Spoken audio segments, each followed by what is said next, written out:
Teacher. Good morning teacher. सुप्रभात बच्चों।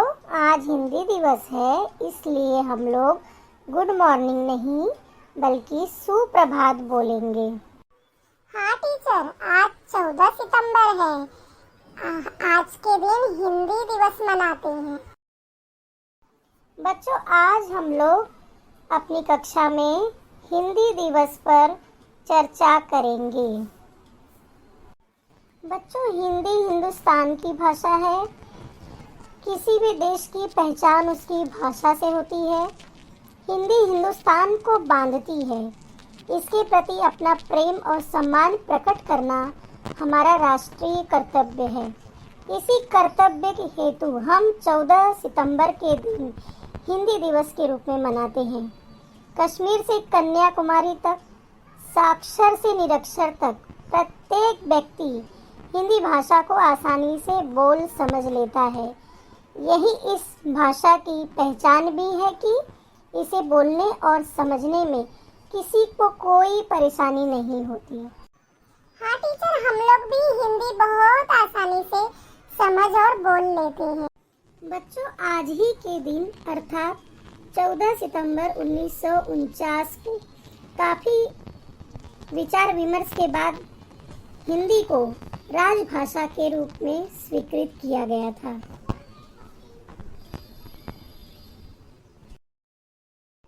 बच्चों, ये तो हुई हिंदी दिवस के बारे में। मैंने कुछ जानकारियाँ आपको दी कि हिंदी दिवस क्यों मनाते हैं, लेकिन आज मैं कुछ अलग चर्चा करूँगी। बच्चों, सभी लोग बोलते हैं कि हिंदी बहुत आसान है, आसानी से इसे हम लेकिन इतना आसान भी नहीं है। कई बार शब्दों के गलत प्रयोग से अर्थ का अनर्थ भी हो जाता है। वो कैसे टीचर? अर्थ का अनर्थ कैसे होता है?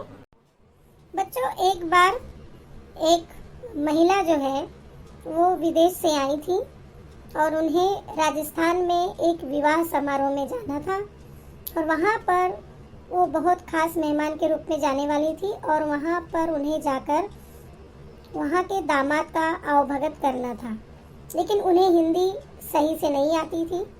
इसलिए वह एक हिंदी शिक्षक के पास गई और बोली कि मुझे हिंदी सिखाइए। तो शिक्षक ने, जानते हो बच्चों कैसे उनको हिंदी सिखाई? उन्होंने कहा कि जिस शब्द के पहले यदि सु लगता है तो वह अच्छा माना जाता है और जिस शब्द के पहले कु लगता है उसे बुरा माना जाता है। जैसे माता के पहले सु लग जाए तो सुमाता और माता के पहले कु लग जाए तो कुमाता। ऐसे ही उन्होंने कु, ये पुत्र के पहले कु लग जाए तो कुपुत्र। इस प्रकार ऐसे कुछ हिंदी के शब्द और कुछ ऐसे ही हिंदी सिखाया उन्होंने।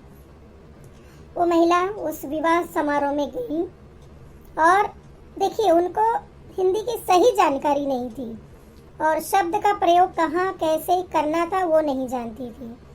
पता है बच्चों क्या हुआ? क्या हुआ टीचर उसके बाद?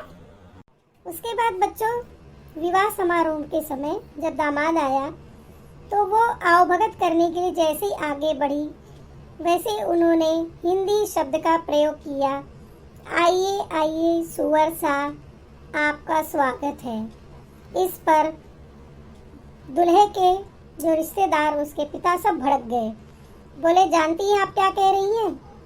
सुअर का मतलब एक जानवर का नाम है, हमारे यहाँ कुंवर सा बोलते हैं।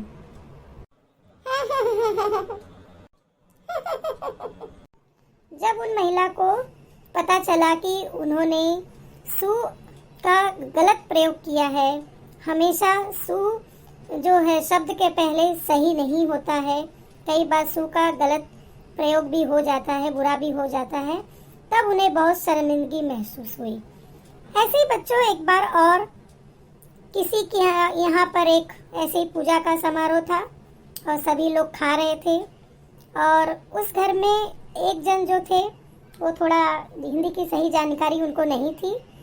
तो अपने यहाँ पर जब लोग खाने बैठते हैं तो लोग कहते हैं कि खाओ अच्छी तरह से सभी लोग। तो जानते हो उन्होंने कौन से हिंदी शब्द का प्रयोग किया? कौन से शब्द का टीचर? उन्होंने कहा मेहमानों से कि खाओ खाओ, शर्म तो है नहीं। वास्तव में उन्हें ये कहना चाहिए था, खाइए खाइए, शर्माइए मत। जिस मेहमान को उन्होंने कहा था कि खाओ खाओ, शर्म तो है नहीं, वो बेचारा थाली छोड़कर उठ गया और बड़ा ही क्रोधित हुआ। बाद में लोगों ने समझाया कि वास्तव में इनको सही हिंदी नहीं आती, इसलिए उन्होंने ये जो है इन शब्दों का प्रयोग किया। और उन्होंने भी, जिन्होंने कहा था कि मैंने गलत शब्द का प्रयोग किया, वास्तव में मुझे पता नहीं था कि खाओ खाओ शर्म तो आती नहीं, इसका अर्थ मैं तो आपको ये कहना चाहता था कि आप अच्छी तरह से खाइए। और इस प्रकार बच्चों, हिंदी का अगर सही अर्थ का अगर के साथ हमने प्रयोग नहीं किया तो हम कई बार अर्थ का अनर्थ भी कर देते हैं। टीचर सच में आज बहुत अच्छा लगा। अब से हम अधिक से अधिक हिंदी बोलने का प्रयास करेंगे। हाँ टीचर, मैं भी आपसे हिंदी का अधिक से अधिक प्रयोग करूंगी। बच्चों, हिंदी दिवस के दिन केवल नारेबाजी या इस प्रकार कुछ हिंदी के शब्द बोलकर हिंदी दिवस मनाने में सार्थकता नहीं है, बल्कि हम रोजमर्रा के जीवन में अधिक से अधिक हिंदी का प्रयोग करें तो ही हम हिंदी के साथ न्याय कर सकते हैं, क्योंकि हिंदी ऐसी बोली है जिसे हम बोलकर एकता के सूत्र में पूरे देश को बांध सकते हैं। हिंदी सिर्फ हमारी भाषा नहीं, हमारी पहचान भी है। तो आइए हिंदी बोलें, हिंदी सीखें और हिंदी सिखाएं। बच्चों, जन जन की भाषा है हिंदी, भारत की आशा है हिंदी। जिसने पूरे देश को जोड़े रखा है वो मजबूत धागा है हिंदी। हिंदुस्तान की गौरव गाथा है हिंदी, एकता की अनुपम परंपरा है हिंदी। जिसके बिना हिंद थम जाए ऐसी जीवन रेखा है हिंदी। वाह टीचर, बहुत सुंदर कविता आपने कही, बहुत अच्छा लगा। आप सभी को फिर से एक बार हिंदी दिवस की हार्दिक शुभकामनाएं। आपको भी टीचर हिंदी दिवस की हार्दिक शुभेच्छा।